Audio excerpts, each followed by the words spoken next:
স্বাধীনতার কাব্য। কলমে রেশমা বেগম, কণ্ঠে আমি সুতপা চক্রবর্তী। সীমাহীন দুরন্ত সময়ের চেতনায় ভাস্বর হয়েছিল একটি অনুভূতি, যার আক্ষরিক নাম স্বাধীনতা। ধরা দিয়েছ দুর্লভ স্বাধীনতা তুমি ভূখণ্ডের সংবিধিবদ্ধ সীমানায়।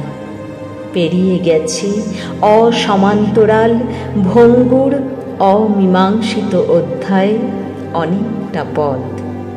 স্বাধীনতার অর্থবহ তাৎপর্যটুকু সসম্মানে সম্মুখপানে তুলে ধরতে কি পেরেছি আমরা? জাতীয় সত্তার কাণ্ডারির হাল ধরেছি। স্বাধীনতার মান কোথায় রক্ষা অঙ্কন করেছি? অজস্র প্রশ্নবাণে বিদ্ধ হয় প্রতিক্ষণে মনের আন্দোলিত অলিগলি। উঁচু মাথা নিচু হয়ে যায় জাতির একজন অধম হিসাবে। স্বাধীনতার সুফল ভোগ করছি প্রশ্নাতীতভাবে।